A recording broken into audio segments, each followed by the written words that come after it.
Estamos en miércoles, ya lo saben, se lo anunciábamos en el sumario y llega nuestra entrevista en profundidad, nuestro test en raya, que ya tenemos todo preparado, María, para entrevistar a esta persona que tenemos delante. Sí, una persona que tiene que ver con el mundo de la abogacía, concretamente como penalista, pero ya saben que para nuestro test en raya siempre contamos con otra persona y en esta ocasión es Borja Lezán. Muy buenas noches. Buenas noches. ¿Qué tal? Buenas noches, María. Buenas noches, Borja. ¿Qué tal?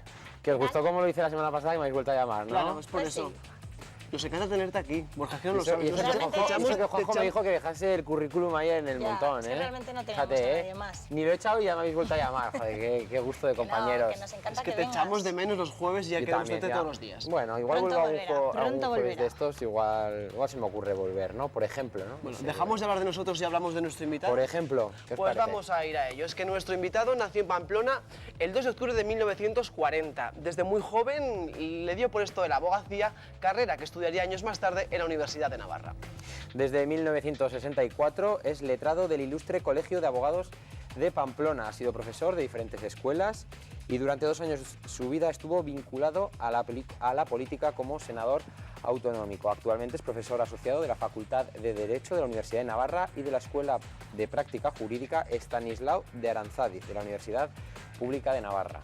Tiene 3 hijos y a 2 de ellos les ha sabido transmitir su pasión por esta profesión, por la abogacía. Es uno de los abogados más reconocidos de nuestra comunidad, sobre todo como penalista. Ángel Ruiz de Arenchun, muy buenas noches. Muy buenas noches. ¿Qué tal? Bienvenido. Muchas gracias. Encantado de Buenas estar noches. en Canal 6. ¿Está cómodo, tranquilo? Sí, muy cómodo, en un sillón muy confortable. Aunque no me gustan mucho los sillones, pero vamos, me gusta más el foro, pero se está a gusto, sí. Muy bien, pues esta noche Ángel Ruiz de Arenchun en nuestro 3 en raya.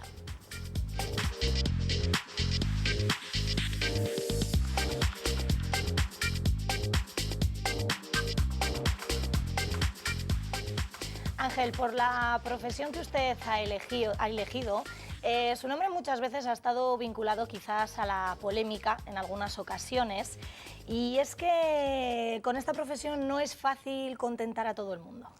Evidente. Sí.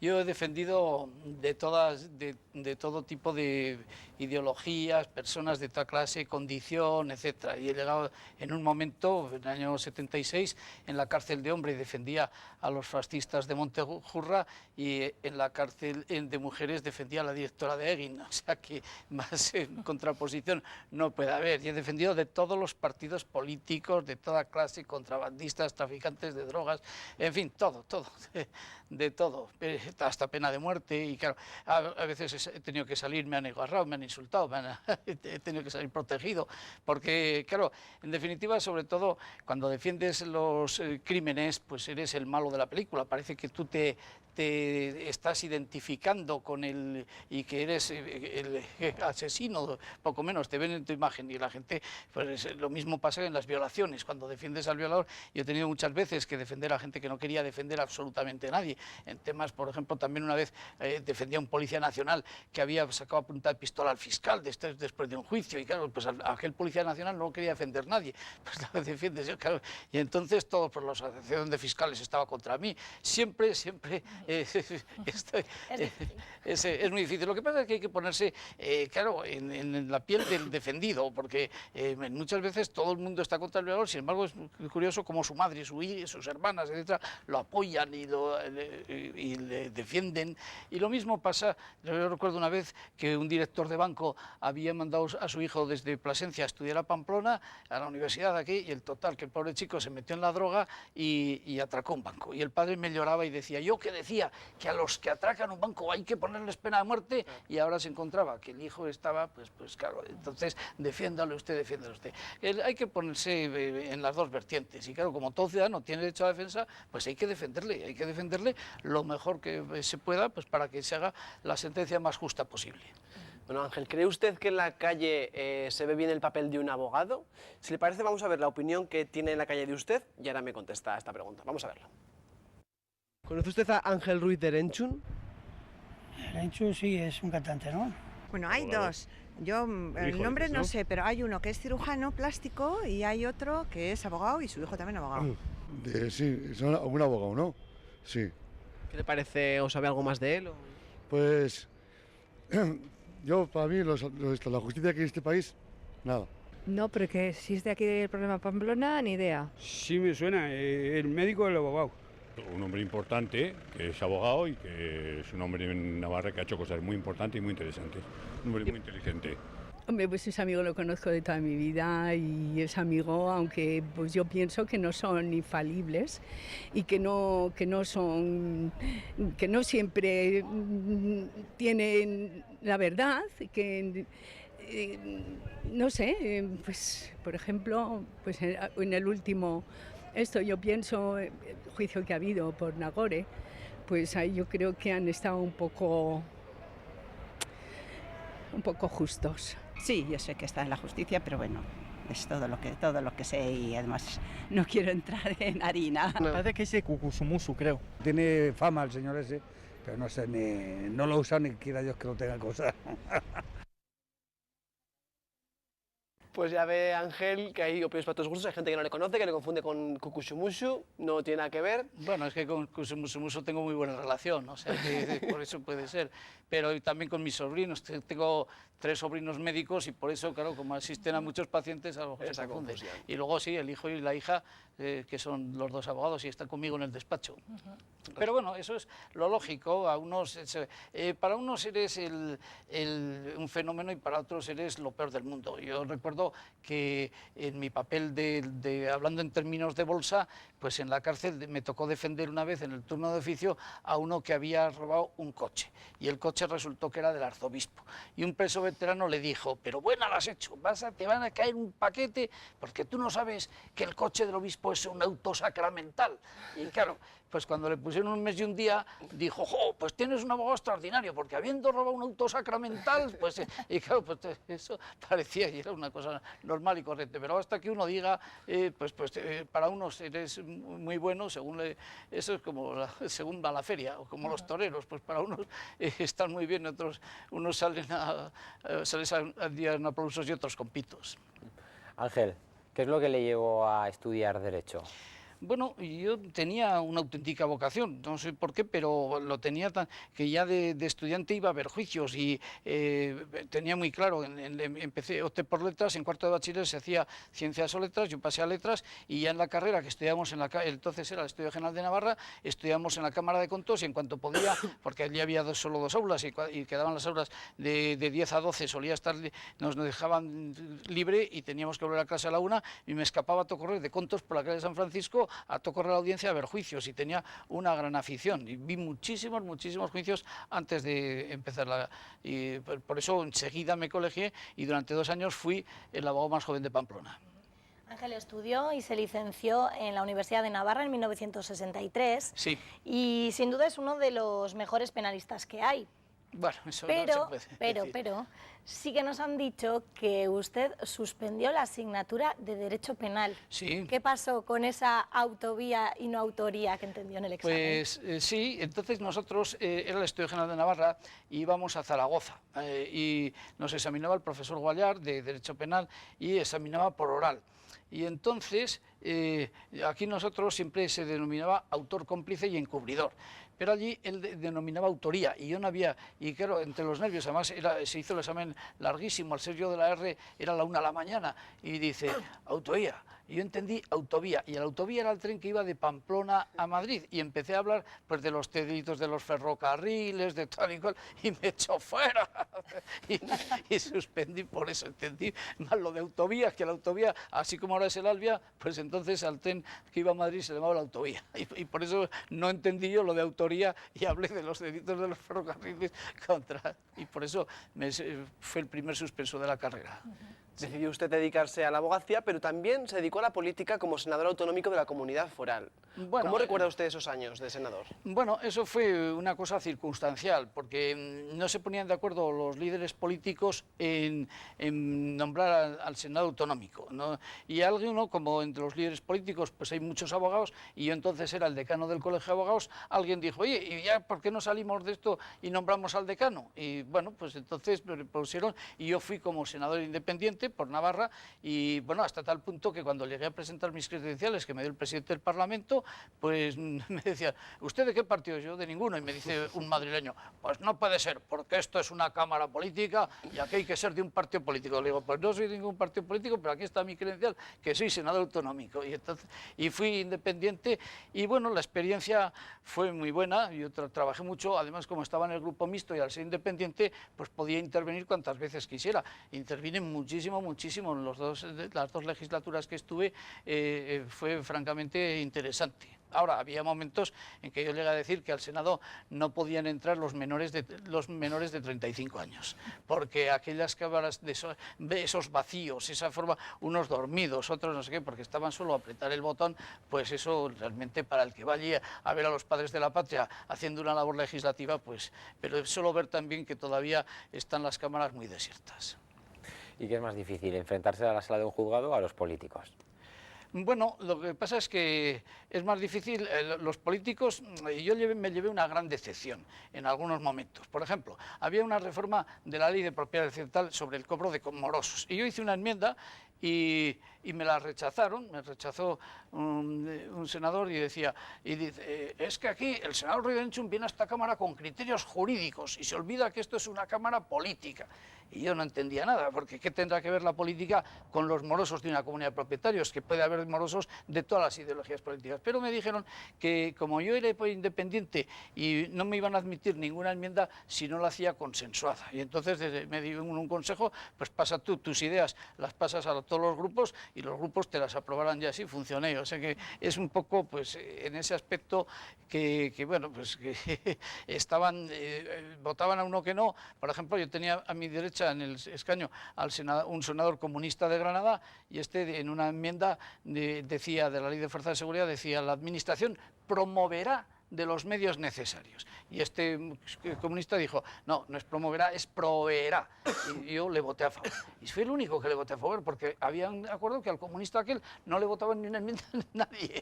Aquel ni agua le daba. Y claro, todos cuando vieron que yo le votaba a favor, pues yo le digo, ¿qué tiene que ver que sea comunista si dice una cosa que es totalmente correcta? Por eso la política, en ese aspecto, cuando eres independiente y te da igual votar a uno que a otro, pues claro, para ser político tienes que acatar totalmente la disciplina del partido. Yo creo que uno que se mete en un partido tiene que ser del partido, tiene que acatar la disciplina, y si no, que se vaya a casa, porque a mí lo del transfugismo me parece muy mal, ¿no? Me caen especialmente mal los tránsfugas. Si te has metido en un partido, tienes que acatar la disciplina, y si no, coges la puerta y te vas. Pero sin duda, Ángel, en el último año su nombre ha estado ligado al caso de Nagore El Hafaj. ¿Cómo lo ha vivido usted personalmente? Porque no ha sido un caso fácil, y además me imagino que no es fácil defender a alguien aún sabiendo que es culpable. Bueno, yo normalmente en el 95% de los crímenes que he defendido pues muchísimos crímenes en estos 46 años, muchísimos, solamente habré discutido la autoría de quién es la autoría en 3 o 4. En todos los demás el crimen está reconocido, el asesino está reconocido, vamos, en casi todo. Y entonces lo que tienes que defender, partiendo de que es autor, pues todas las circunstancias de responsabilidad criminal que ha tenido ese, para buscar la sentencia más justa. Y en todos estos casos, normalmente yo les suelo decir a los alumnos, no os obsesionéis con las absoluciones, porque normalmente la policía no sale pito pito gordorito, ahora te cojo a ti y te detengo, pero vamos, se puede... Una detención puede ser discrecional, pero luego tiene un juez que procesa, un fiscal que acusa, tiene que haber, para sentarte en el banquillo hay grandes indicios, o sea que es difícil la absolución. Normalmente el 90% de los que se sientan en los banquillos, pues la estadística nos da que son culpables, y por eso hay tantas sentencias de conformidad. Lo que se busca es la adecuación de la pena. Entonces, pues todos los casos tienen una gran dificultad, pero vamos, nada más, no pasa de ser otro. Hombre, yo tuve uno donde yo he defendido hasta pena de muerte, a mi cliente le pedían pena de muerte, y aquel sí salió a suelto. Pero bueno. Pero sí que es cierto que en el caso de Nagore El Hafaj la sentencia no ha sido bien recibida en la calle. ¿Por qué cree que usted nadie se ha creído a Illanes? Pero vamos a ver, si es que no es bien recibida, bueno, aparte de todo, yo quiero hacer constar que el que ha llevado todo el peso de esto ha sido mi hijo, pero bueno, pero es que nadie se da cuenta de que entre un asesinato y un homicidio con abuso de superioridad, que es lo que ha hecho el juzgado, solo hay un día de diferencia. Mirad, yo estuve una vez, un uruguayo mató a un huésped en una pensión de la calle Eslava, hace 25 o 30 años, no me acuerdo bien cuándo fue. Y entonces el cónsul de Uruguay me pidió a ver si por favor le podía defender, que era un pobre hombre, pero que no había dinero, pero bueno, me lo tomé como un caso de oficio y lo defendí. Y lo pusieron aquí con asesinato con alevosía, 20 años y un día. Me fui al Supremo de mi propio dinero porque aquello me enfadó mucho, yo decía que era homicidio. Y me fui a homicidio. Y el Supremo dijo, sí señor, tiene usted razón, homicidio, pero con abuso de superioridad. Y le pusieron 20 años.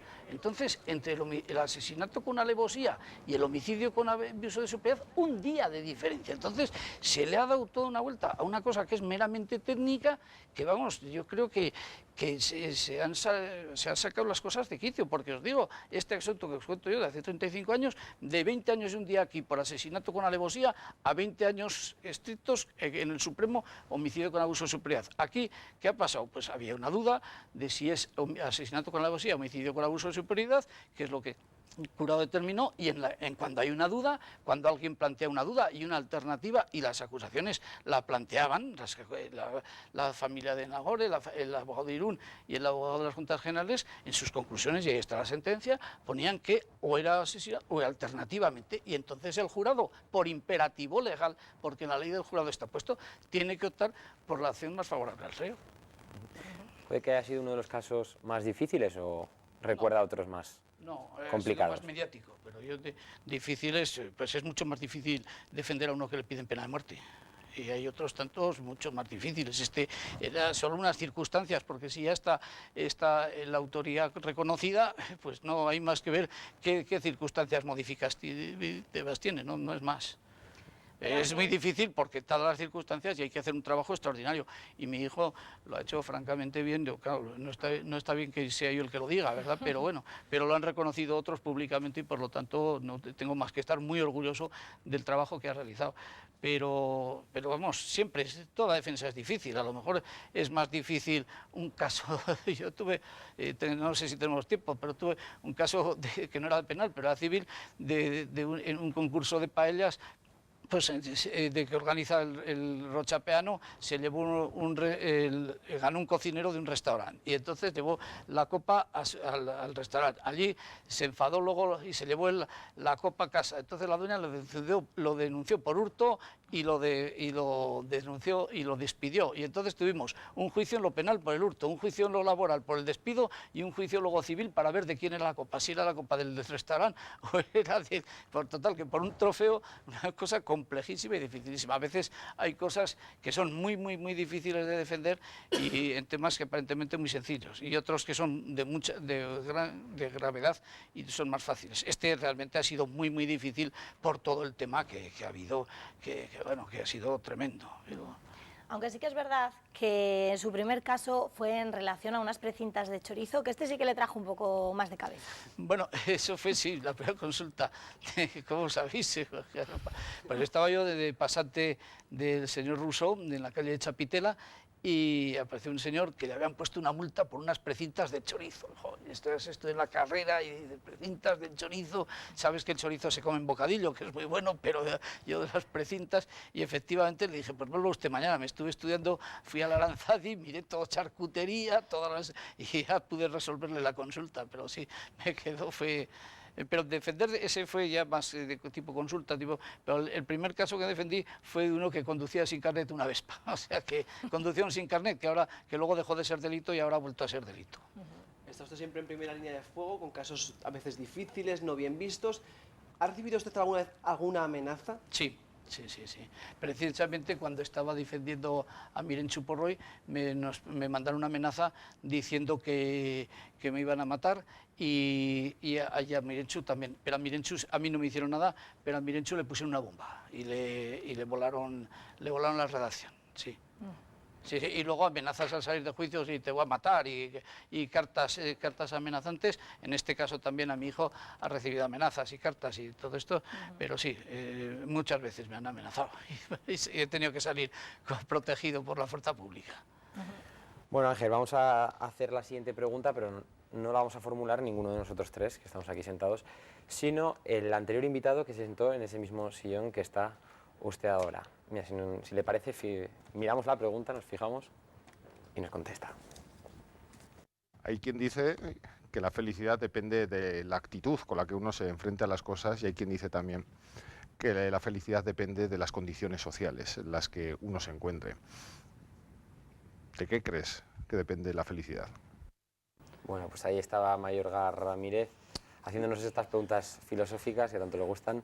Hay que decir que Mayorga no sabía quién se iba a sentar hoy en esos También, también. Bueno, pues la felicidad consiste, yo creo que es algo que se lleva dentro. Y hay que ser optimista, hay que tratar de ser feliz por todos los medios, buscar los momentos más gratos y ser siempre optimista, porque el pesimismo pues no lleva a nada. Ya sabéis, el chiste del padre que tenía un hijo pesimista y otro muy optimista, lo sabéis. Pues estaba el padre, ¿qué dice? Llegaron los reyes y pidieron para el mayor, para el pesimista, un Rolex estupendo, y al optimista le dejaron una mierda de caballo. Hijo, llega al día siguiente, abre el balcón y el pesimista ve el Rolex y dice: fatídico instrumento que sirve para medir el tiempo que nos falta para la muerte. Hijo, se quedan los padres deshechos. Y llega el optimista y empieza: ¡yupi, yupi, qué bien, qué bien! Me han dejado un caballo, se ha ido a dar una vuelta y ahora vuelve. Pues esto es la felicidad, pues cada uno debe buscarla,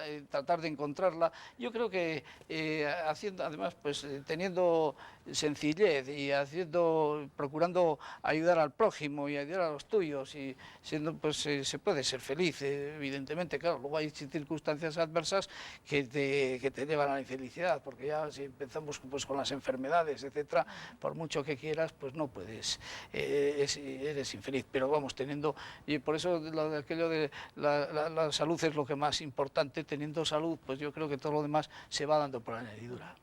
Bueno, Ángel, centrándonos un poco más en sus gustos personales, sí que nos han dicho que usted ha estado muy vinculado al esquí, aunque nunca lo ha practicado, concretamente en Formigal.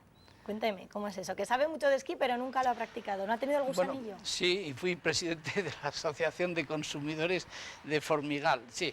Y bueno, mi mujer y mis hijos esquían muy bien, y ahora los nietos, y estábamos muy vinculados a Formigal, y entonces la estación de Formigal era un desastre. Y intentó mejorar, etcétera. Y como yo no esquiaba, pues porque nunca me ha gustado el esquí, me encargaron que hiciera los estatutos, organicé todo, y entonces pues me hicieron presidente porque los demás estaban esquiando y yo era el que hacía todas las gestiones. Y llegaba la noche y me venían y me pasaban la chuleta, y me decían: así como tú tienes la chuleta mía, pues me pasaban. Me decía: la pista 7 está mal balizada, ¿no?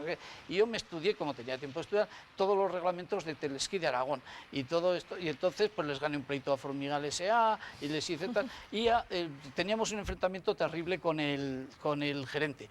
Pero tuvimos la fortuna de que nombraron presidente del Consejo a un abogado de Huesca al que yo conocía, y como los dos hablábamos el mismo día, le dije un día: mira, aquí nosotros no estamos para enfrentarnos con vosotros, sino que estamos para hacer una estación buena, que sea la mejor estación.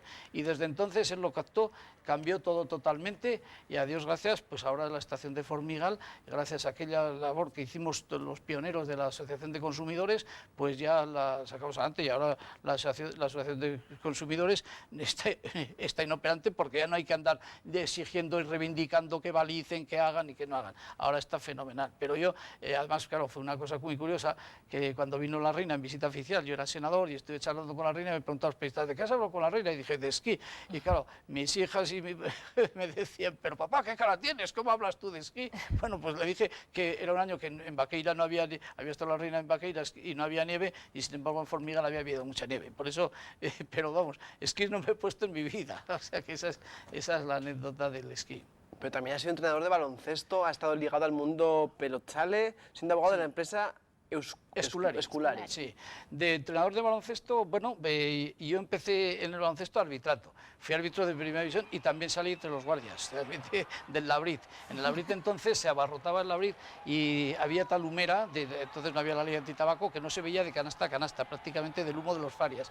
Y como yo no podía, por razones obvias, por mi altura, yo sí podía, era un artista metiendo tiros libres, porque entrenaba 8 horas diarias a baloncesto y de 25 metía 21, pero en cuanto me salía uno más alto, que todos son más altos, pues enseguida yo no podía. Y entonces me dediqué a primero a arbitrar y luego a entrenar. Y saqué el título de entrenador nacional en Reus en el año 1963. Pero entonces mi padre me prohibió seguir con el baloncesto y me dijo, tú, sí, ahora ejercer el derecho, que es lo tuyo. Pero en la facultad fui entrenador del equipo del Estudio General de Navarra y luego en pelota sí, colaboré con Esculari, hicimos todos los de pelota, también he sido abogado de Osasuna, contra la Liga con el tema de las quinielas. Además usted es forofo. Sí, contra la Liga de Fútbol Profesional.